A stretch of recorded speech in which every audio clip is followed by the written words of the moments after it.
आपका स्वागत है। आज हम एक ऐसा किताबसार प्रस्तुत करने जा रहे हैं जिसने बताया है कि कैसे 5% लोग बाकी 95% को नियंत्रित कर लेते हैं। इस किताब का नाम है द आर्ट ऑफ मैनिपुलेशन और आज हम जानेंगे क्या है यह किताब, क्यों महत्वपूर्ण है और क्या सीख पाए आप इससे। सोचिए, क्या आपने कभी यह महसूस किया है कि कोई आपसे कुछ इस तरह चाहता है कि आप खुद भी समझ न पाएं कि कब हाँ कह दिया? या यही बात आप दूसरों के साथ कर पा रहे हैं? तो चलिए शुरू करते हैं।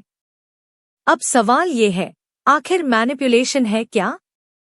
क्या ये सिर्फ दूसरों को धोखा देना है या कुछ और गहराई में छिपा विज्ञान?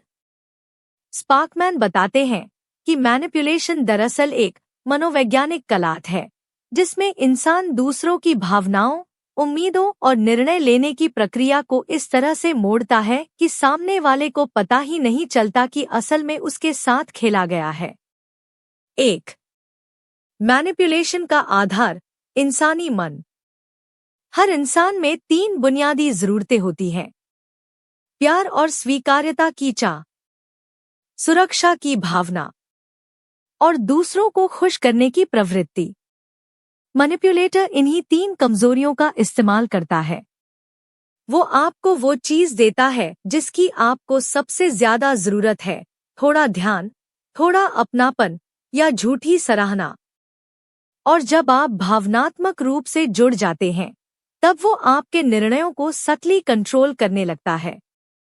एग्जाम्पल, मान लीजिए कोई दोस्त हमेशा कहता है, तुम तो मेरे बिना कुछ नहीं कर पाओगे। धीरे धीरे आपका दिमाग मानने लगता है कि शायद वो सही कह रहा है। यहीं से नियंत्रण शुरू होता है। 2. स्पार्कमैन की खास तकनीकें, टैक्टिक्स। ए. इंटरमिटेंट रीइंफोर्समेंट टेक्निक, कभी हाँ कभी ना। जब कोई व्यक्ति कभी आपको ज्यादा प्यार तो कभी अचानक दूरी दिखाता है, तो दिमाग रिवॉर्ड की उम्मीद में फंस जाता है, बिल्कुल उसी तरह जैसे जुआ खेलने वाला व्यक्ति अगली बार जीतने की उम्मीद में खेलता रहता है। इसको स्पार्कमैन ने इमोशनल एडिक्शन कहा है। बी. अनाग्यू टेक्निक, बहस मत करो, दिशा बदल दो। मैनिपुलेटर कभी भी सीधे टकराव में नहीं आता। वो आपकी बात से सहमत दिखेगा, पर धीरे धीरे अपनी बात घुमा देगा ताकि अंत में वही सही लगे।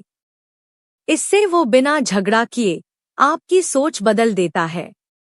सी. द पावर ऑफ इंडिफरेंस, लापरवाह बनो, ताकतवर बनो। स्पार्कमैन कहते हैं, जिसे सबसे कम परवाह होती है वही खेल जीतता है। जब आप उदासीनता, इंडिफरेंस दिखाते हैं, दूसरा व्यक्ति आपकी अटेंशन के लिए ज्यादा मेहनत करने लगता है। यानी ताकत हमेशा उसी के पास होती है जिसे जरूरत नहीं होती। डी. फेवर बैंक, छोटे एहसान, बड़ा नियंत्रण।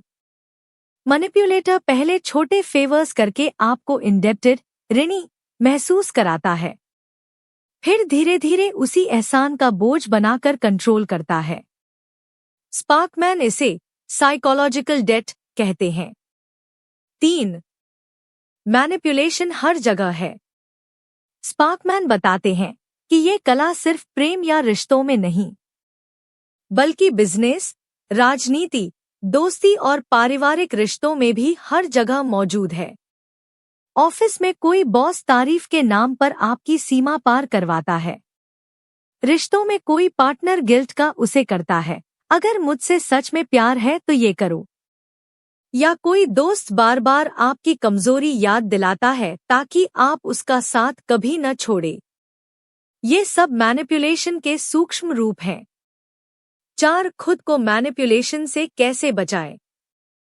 स्पार्कमैन कहते हैं, अगर आप इंसानों को समझना सीख जाए तो कोई आपको मैनिपुलेट नहीं कर सकता।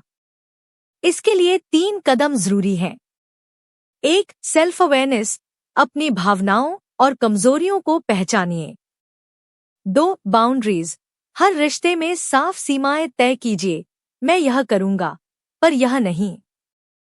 3. ऑब्जर्वेशन, जो व्यक्ति हर समय आपको गिल्ट, पिटी या ऑब्लिगेशन महसूस करवाता है, वो मैनिपुलेटर हो सकता है। स्पार्कमैन मानते हैं कि मैनिपुलेशन अपने आप में बुरा नहीं है। वो इस बात पर निर्भर करता है कि आप इसका इस्तेमाल किस उद्देश्य से करते हैं। अगर इसका उपयोग स्वयं को मजबूत करने या दूसरों की मदद करने में हो, तो यह एक सकारात्मक कला बन जाती है। पर अगर इसका उपयोग नियंत्रण, झूठ या स्वार्थ के लिए किया जाए, तो यह विनाशकारी साबित होती है। तो असली ताकत इस बात में नहीं कि आप दूसरों को कितना मोड़ सकते हैं, बल्कि इस बात में है कि आप खुद कितनी मजबूती से खड़े रहते हैं जब कोई आपको मोड़ने की कोशिश करे।